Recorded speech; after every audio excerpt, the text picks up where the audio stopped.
What happened to the last one? Anybody remember? They went through the gate. Yeah, pretty much. That's all of it. Oh shit. They were locked outside the city. These like dudes in the city were like, "No, you can't come in.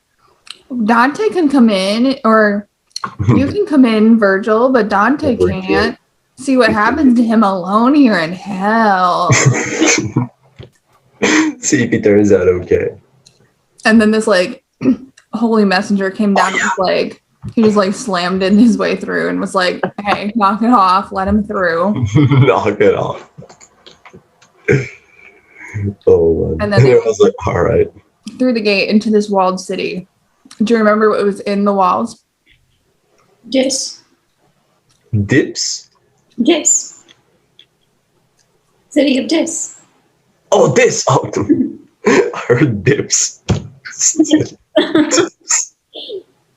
Dunkaroos. Circle of Hell, where it's something like guacamole. Like guacamole. And there are no chips. You're just submerged in the spiciest of salsas, and you're just salsa. I want to eat it, but I have no chips. Oh no. Honestly, like getting spicy salsa in your orifices sounds very hell. That sounds horrendous, to be honest with you. It's just one of those punishments. Like, what was your crime that you got that? You went to Mexican restaurants and you double dipped every in eternity. You will swim in spicy salsa. So when we went into the city, do you remember what we saw? Like all of these like hills and mounds and mausoleums. I know, like stuff's burn. I'm burning for People are actually on fire in this one. People are actually on fire. Who would have thought? You go to hell. You don't think, oh, the stories aren't true. If you are on fire, you go there, they're actually on fire. So people are on fire in their little mausoleums. These are all the heretics who like did not follow the teachings of the church. And they were like, we know what the deal is. We're not going to listen to y'all. We're going to do our own thing. And then they get trapped in these mausoleums and they like can come out and like swirl around and be like just shitty ghosts that get burned all the time.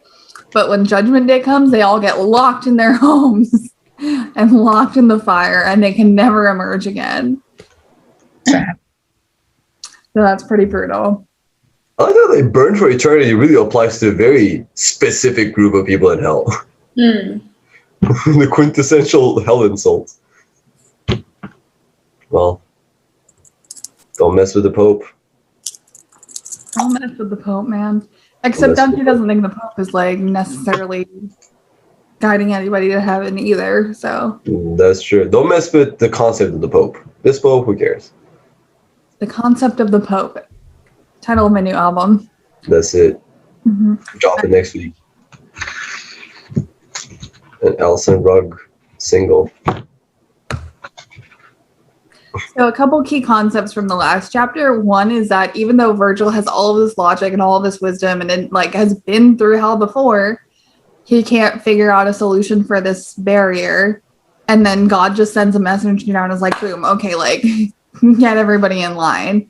So there's that concept that logic and reason cannot solve all of the issues of the world. Like you need faith, you need to rely on God's divine justice and intervention to solve problems.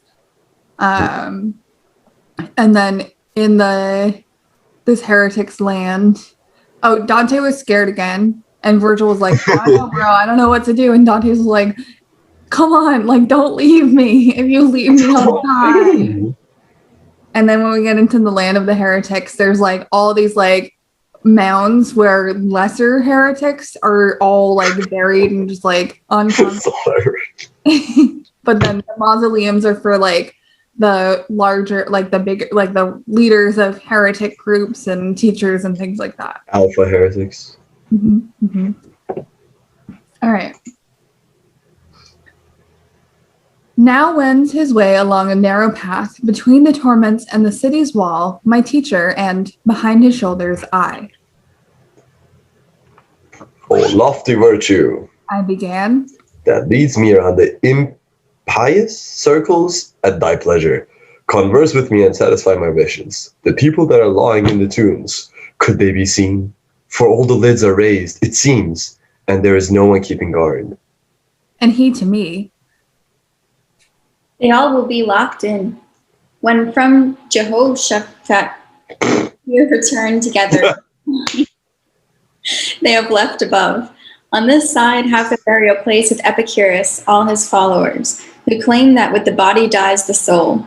To the request, however, which thou makest, thou wilt soon receive a due reply in here, as also to the wish thou keepest from me.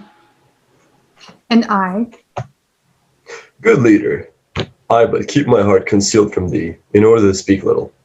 Nor hast thou only now thereto disposed me. Oh, Tuscan. Oh, Tuscan. Silly Tuscans. Thou that through the town of fire dost go alive with such respectful speech, in this place be thou pleased to stay thy steps. Thy very language makes thee manifest a native of that noble fatherland, to which I was perhaps too great a bane. Mm. apologies. That was actually not Virgil responding. That was one of these buried people. Oh, Oh, Tuscan. oh, Just from the audience, this guy's like, hecklers, bro. Before we hear from this dude, I want to just go through a little bit. So Dante is walking through and following Virgil, and he's like trying to be quiet, trying not to ask too many questions, but he's like, so you're leading me around, like you decide what happens. Like, I'm not going to tell you to do anything you don't want to do because you're my guide, you're my teacher, whatever. But I was wondering, like, could I check out the dudes that are in these tombs? Like, can I go talk to them or see them even? Like, their crypts seem open and nobody's like around to tell me I can't. And so Virgil says, so right now their tombs are open, but so from Jehoshaphat, they hear returned. So basically talking about that Judgment Day thing, like when Judgment Day comes, they'll be reunited with their bodies, and their bodies and souls will be entombed here forever. They'll like go into their crypts, and the crypts will be sealed, and they won't be able to emerge. So he said over here, there's Epicurus and his followers who said that, you have a soul, but it dies when you die. And that's not cool. God doesn't like that, because why did he send Jesus if you're just going to think that you die when you die? And like the Epicureans basically wanted to experience all of the pleasures and experiences that life had to offer during life, because they were like, well, that's it. Like when we die, we die. And that's not like the whole Catholic. The whole God thing, is it? That's not very Catholic. This is the whole God thing. Virgil goes to Dante and is like, so don't worry, like we'll get to that, and also we'll get to the thing that you're not telling me that you really want. And Dante's like, but it's just because I wasn't trying to talk too much. I wasn't trying to keep anything from you. So, and then we have Farinata coming out from one of these tombs, and he's going to talk to Dante. We can go through the whole speech again. Sure. Oh, Tuscan, thou that through the town of fire dost go alive with such respectful speech, in this place be thou pleased to stay thy steps. Thy very language makes thee manifest a native of that noble fatherland, to which I was perhaps too great a bane. So Farinata was from Florence, as you can kind of gather. He's like calling Dante out. He's like, I know you're from Florence because I can hear it in the way that you talk.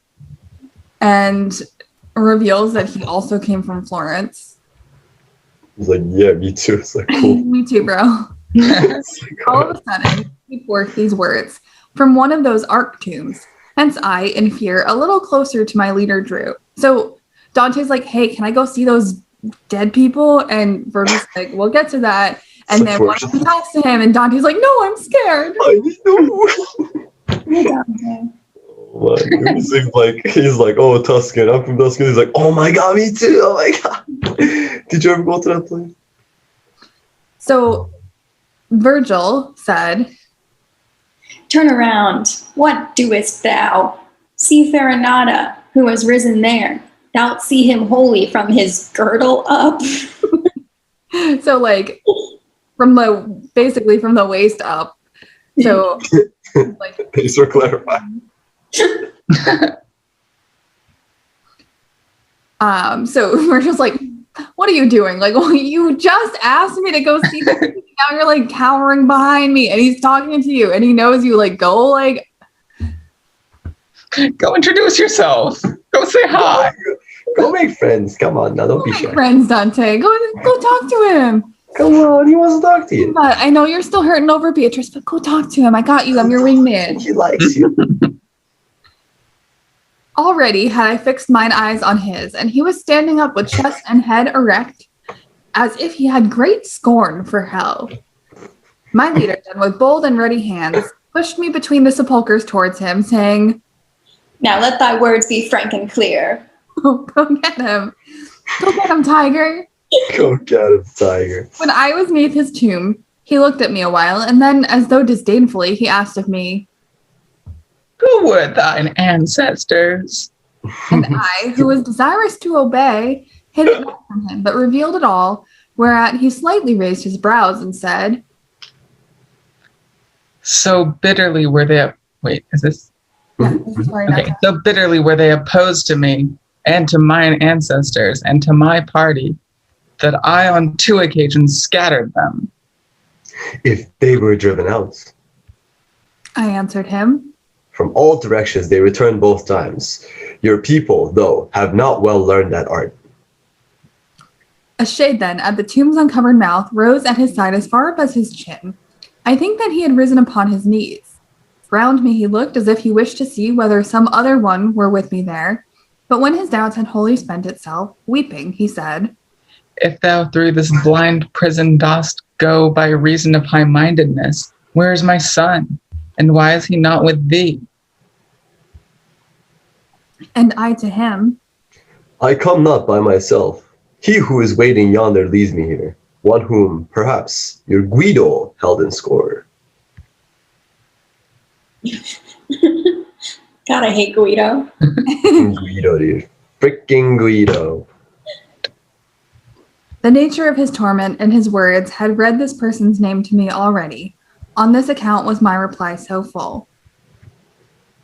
Then of a sudden, standing up, he cried, What saidst thou? Held? Is he not still alive? Doth not the sweet light strike upon his eyes? When he perceived... Oh, no. When he perceived the short delay I made before replying, down upon his back he fell, nor outside showed himself again. The other one, meanwhile, the great-souled man, at whose request I stopped, changed not his looks, nor did he move his neck or turn to his side. If Continuing his previous words, he said, If they have badly learned that art, far more doth that torment me than this bed.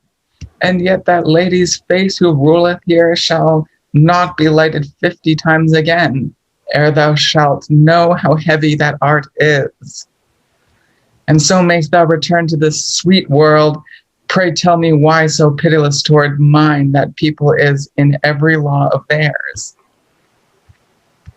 Whence I to him, The havoc and great slaughter which caused the Arbia to be colored red occasioned such petitions in our church. when, sighing, he had tossed his head, he said, In this thing I was not alone, nor surely had I without due cause moved with the rest, but I was yonder, where assent was given by everyone to do away with Florence, the only one to openly defend her. So may your seed eventually repose. I begged of him. Untie for me, I pray, the knot which has perplexed my thinking here. It seems, if well I hear, that ye behold beforehand that which time brings with itself, while in the present ye do otherwise. You see, like one whose sight is poor, things that are far from us. We see, he said, like one whose sight is poor, things that are far from us. To that extent, the highest leader shines upon us still. When they approach or are, our intellect is wholly vain, and we, if others bring no news, know nothing of your human state. Hence thou canst understand that wholly dead will be our knowledge from that moment on, when closed shall be the gateway of the future. Thereat, for I was grieved at my mistake, I said, You'll therefore tell that fallen man his son is dwelling with the living still. And if in answering I was mute just now, cause him to know it was because my thoughts were struggling with the problem you have solved. Okay. Well, There's a lot of content here, and a lot of it is entirely political. I was going to say, I don't understand most of this. Yeah. So we'll go back a little ways and kind of like go through it step by step.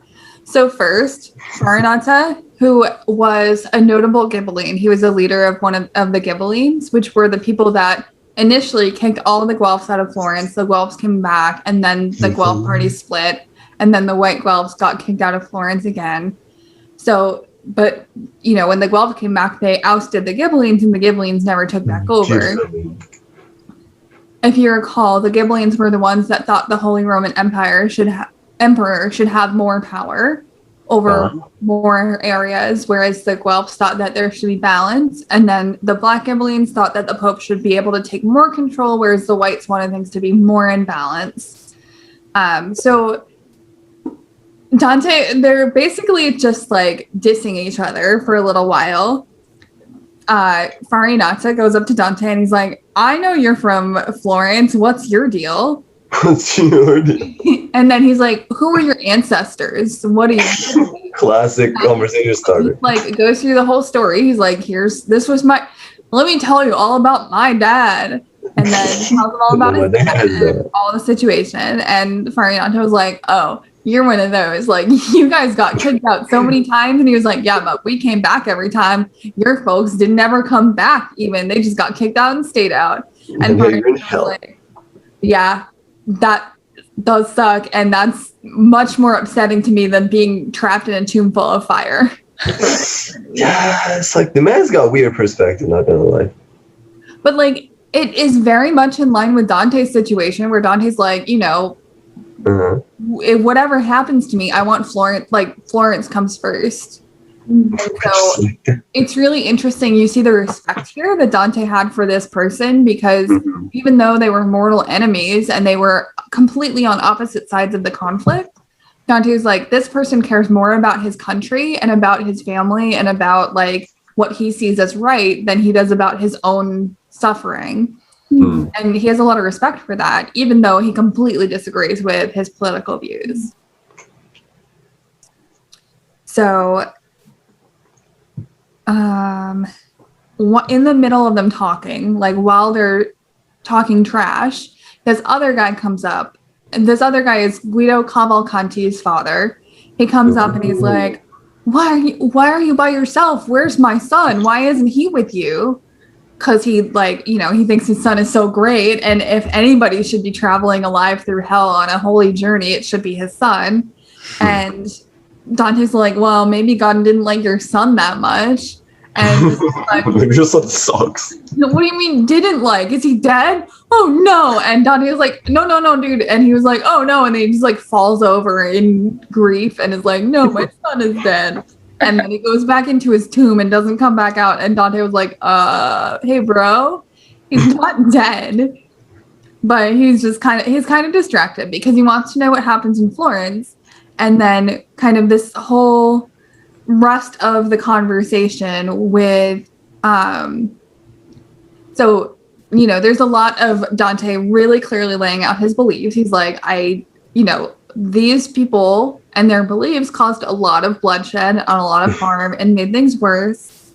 And I think that they're heretics because they thought that the Holy Roman Empire should be able to take power from the Pope, and that's not cool.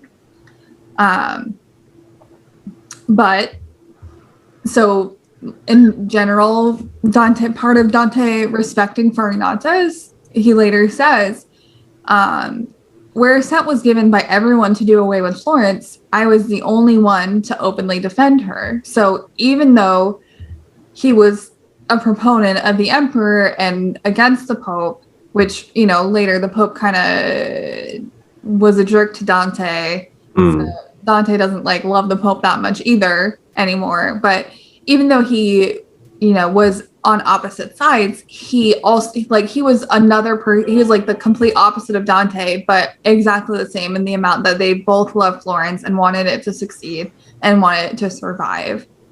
And so that's why Dante like spends so much time talking to this guy and makes him, you know, writes him to seem really awesome, cool dude. And basically says, when he says, may your seed eventually repose, he says, you know, it sucks that you're here. It sucks that you failed in your mission. It sucks that Florence is still kind of lost in the lurch here somewhere. But I do really hope that your, you know, like your descendants and the descendants of your descendants have a chill time, because you're pretty awesome, even though I disagree with you. It's honestly kind of chill. He's kind of chill. You know, we're like hometown pride. Yeah. It's like, I don't know. It's like you're on there are two sports teams in your town and you're both like against each other, and you're like, I'm going to burn you into the ground. We're going to destroy you. And then afterwards you're like, good game. Like, we chill. We both have a love for the game. So, right. It's kind of like Biggie and Tupac, like East Coast, West Coast, but they still respect rap. Yeah. Man, it's got a game. You unite against a common foe. Definitely. Yes. Which is so then after Dante, like after they trash talk each other and then they talk each other up, like they gas each other up being like, okay, but I see you, mad respect. Oh, we chill, mad respect. Yeah, we're cool. Then Dante's like, okay, I want you to clear something up for me. You can see the future, right? Like I talked about things that happened after you died, and Farina's like, all right, here's how it works. We're basically farsighted when it comes to seeing the future. We can see things like in the distant future, but we can't see things like that are coming like in the short term, because such a weird power. Make short-term future predictions and they come wrong, then everybody's like gonna be like, oh, this is all lies. like Nostradamus, he's like, I'm only gonna predict things that happen like 200 years from now, because by then I'll be dead and everybody else will be dead, so it doesn't matter. It does not matter. And also, like, realistically, the larger scale predictions that he makes, like Florence is eventually going to settle down and be fine, like that's a pretty safe bet. Pretty safe bet, yeah. It's like long-term investment. Like, you know, you can probably trust it. So he's like, we can see things in the far future, but as they like get close in the living world, we can't see anything. And it's the wackest power. Like, we know things that have happened because people die and they come in and tell us, but it's like having hindsight for like 500 years from now. Like, bro, like it's kind of useless. But then when Judgment Day happens, no more people die. Like everybody either dies and goes to hell, dies and goes to heaven, and that's it. No more humans, no more dying humans. Nobody else comes to hell. Like that's it. So he's like, once that happens, we won't have any more information sources. So like that'll be it. We'll also be locked in our tombs, so we won't be able to like do anything.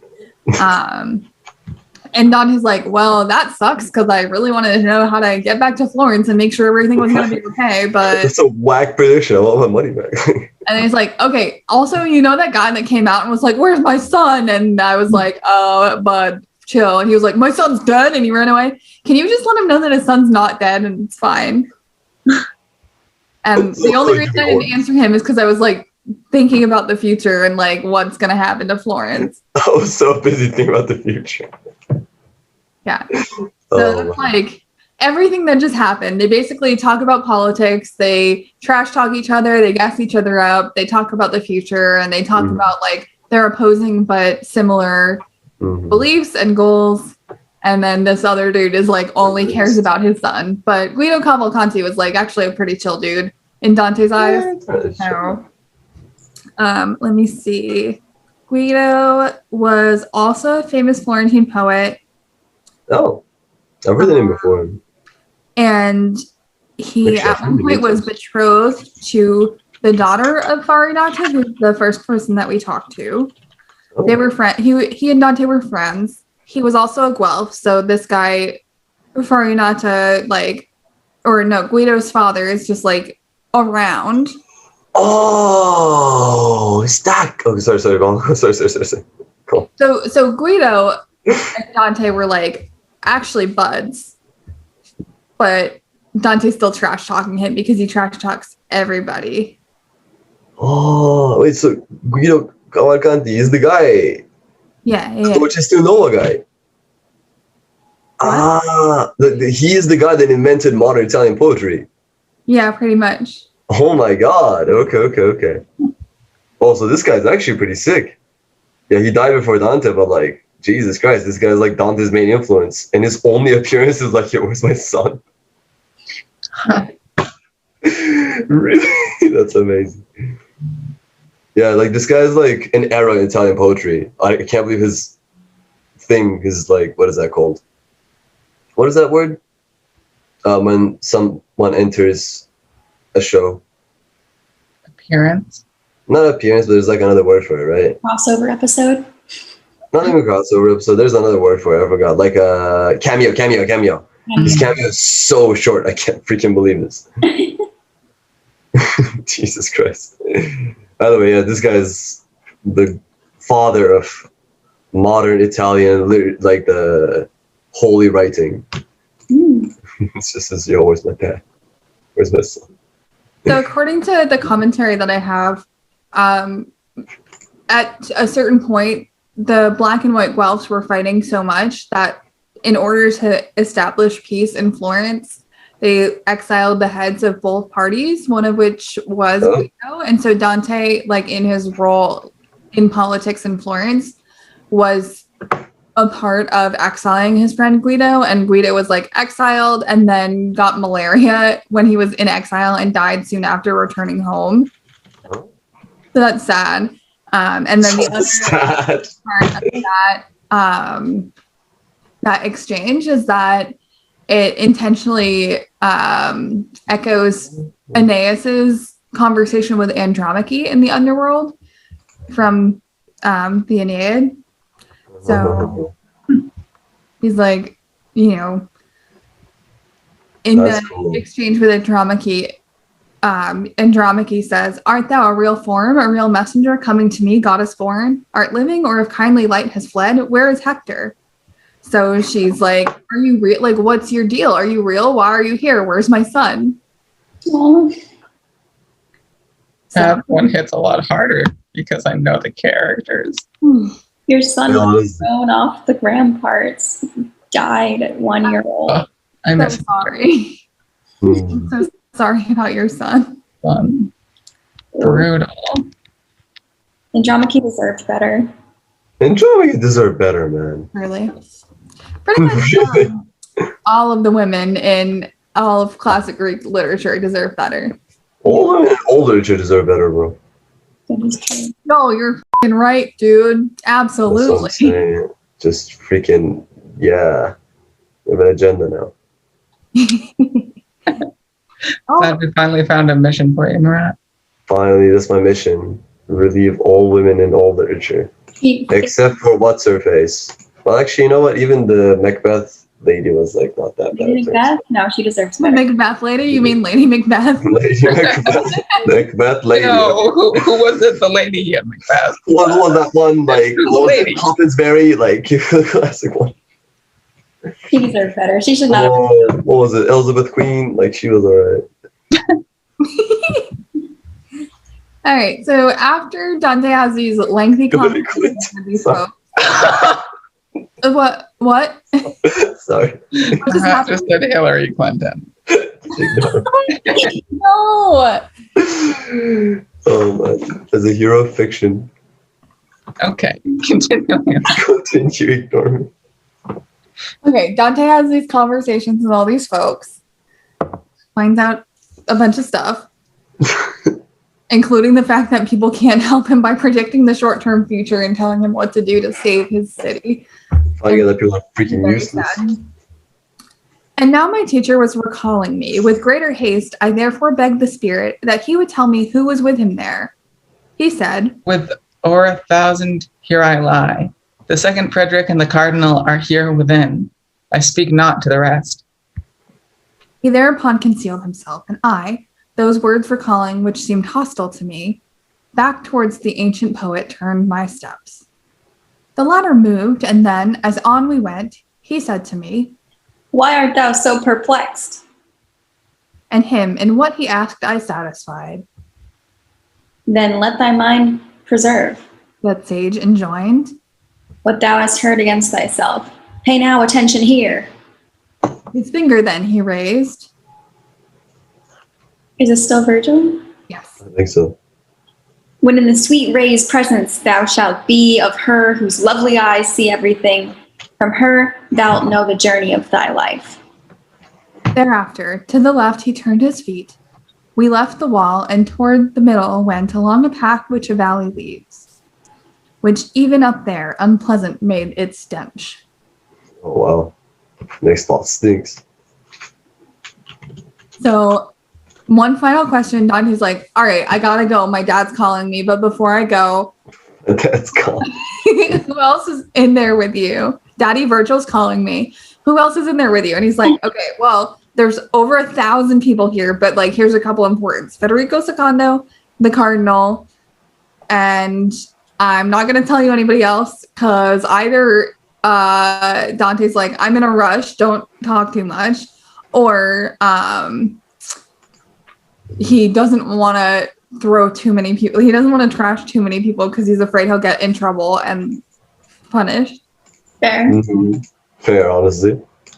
So Federico Secondo was one of the like really famous emperors.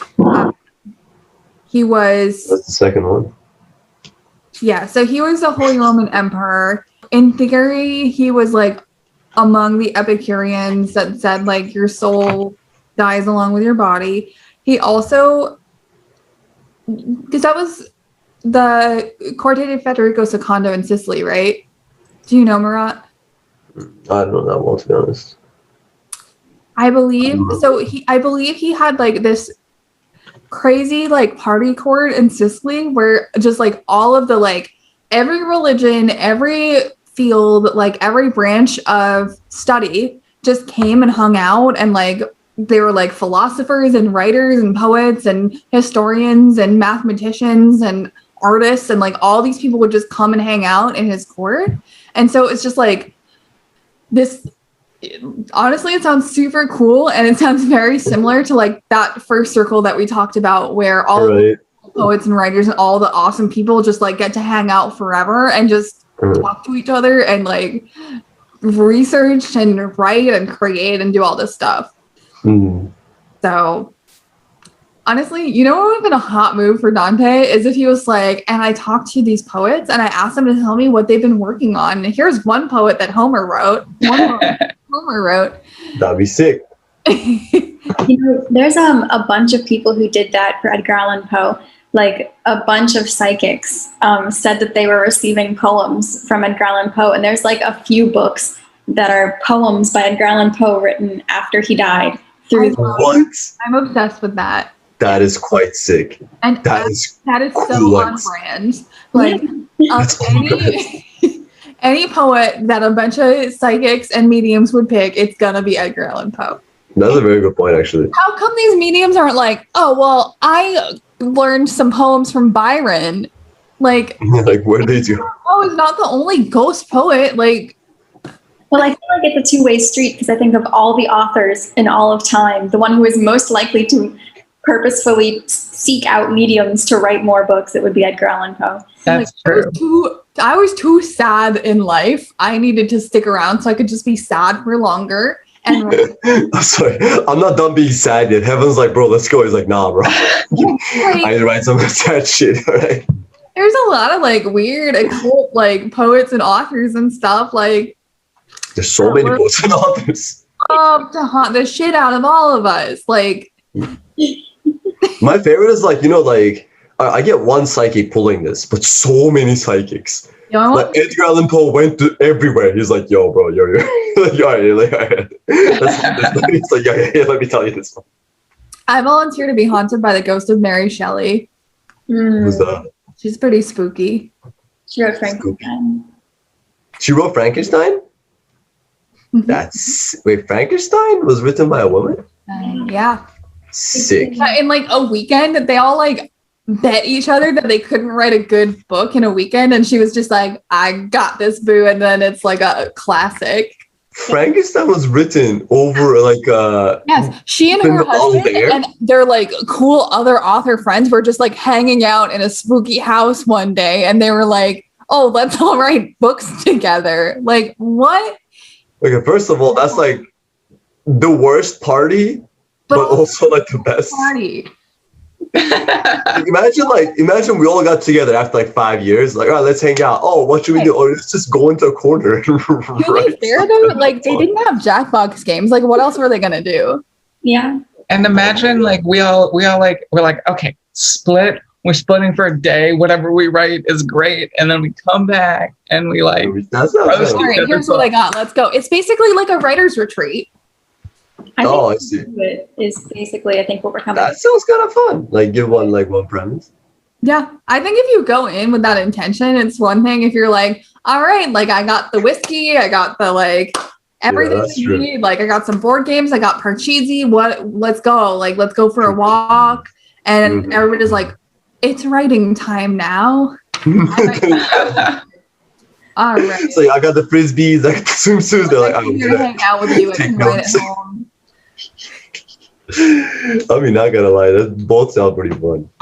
That's fantastic. I mean, Dante definitely didn't do that. We know that for sure. The other person that he mentions that's hanging out with him in there, other than Federico Secondo, who's like super chill. I learned about him in Italian history, and he's like, just seems like a very cool dude, especially because he was the Holy Roman Empire, but he was like, oh, Muslim mathematicians, come hang out in my court. Oh, Jewish philosophers, come hang out in my court. Like, let's all just hang out and exchange ideas, which seems so ahead of his time and just like a very cool vibe to chill in. But, and then the Cardinal is Cardinal Octavian of the Ubaldinis, who was just known as the Cardinal because he was that awesome. And he was like, he was just awesome. Dispensation by the Pope to be like given the title of Cardinal before he was age 30, which was like previously a requirement. And he was like, you're just so cool. Like, I know you're 28 or whatever, but like, it's fine. You can be a Cardinal. And he was a Ghibelline. So he supported the emperor having more like temporal power. And it was said like he was very devoted to that cause, so it was said that he lost his soul 1,000 times. Jesus. That's too many times. Kind of supporting those goals. But he was like, people just really liked him. He was like handsome, he was well known, he was nice, he was likable, he generally got along with people, but he was also very devoted to the Ghibelline cause, which is why Dante places him here. But like, again, we're calling this a circle of heretics, and we're saying these people are going to be burned in tombs forever. But at the same time, Dante clearly has so much respect for the people here. So it's a really interesting, like, you know, it's really interesting how he approaches it. Right. I guess like that kind of like helps Dante face his own heresy in that sense. Not necessarily a heresy towards God, but I guess heresy towards the current system that's in Florence. That's cool. That's pretty cool. Well, and it's heresy towards, so basically Dante was like, well, there's one right path to heaven, and that's following the Catholic Church. And these people were not following Dante's vision of what the Catholic Church either was or should be. He didn't think the Pope was either, because he thought the Pope was like land grabbing, which he was. Which he was. But he was like, because these people were like, oh, like temporal power, and like, you know, and a lot of these people were also like, you know, our soul dies with our body, so we're just gonna like live our best life and do good things. But because they did so many good and powerful things while they were alive, Dante's like, these people are awesome. They just didn't think that like, they didn't think that souls existed past death, and so now they're gonna burn here for eternity, and that sucks. But oh well. That sucks, but oh well. The way it is. They should have listened to the Bible more. Should have listened to the Bible more, bro. No question. So then he comes back. Virgil's like, what's wrong? Like, did he insult you? Are you okay? And Dante's like, I just wanted to know about my future, and nobody can tell me about my future apparently, so I guess I don't even know why I'm here. But Virgil's like, don't worry, like we're going all the way through hell and you're gonna get to heaven. And when you get to heaven, the Virgin Mary is gonna be able to tell you everything. Like she knows everything, she sees everything, she knows everything in the future, she'll tell you. So relax, be patient, we're gonna get there. Again, Virgil has a lot of telling Dante to be impatient while he's also being super impatient and being like, Dante, like stop asking so many questions, we gotta go. And then he turned and left the wall and walked towards the middle along a path leading to a valley. And so they're kind of like walking through this circle where all the tombs are, and they're walking down kind of into a valley. And in the next chapter, we'll still be in the sixth circle. And then they like just move on. And we remember back to when Virgil was like, you'll get to talk to those people and you'll also get to the answer, or you'll get to do the thing that you want to do and you're not telling me about. We can kind of extrapolate from here that Virgil was like, I know you want to know the future, we'll get there. And Dante was like, I'm not hiding anything from you. And Virgil's like, okay, bud. And then he comes back and he's like, well, he couldn't tell me the future. And Virgil's like, I know. You could have just told me that and I would have told you. So now we're done talking to all those political dudes. Now we're just like going down into a stinky valley.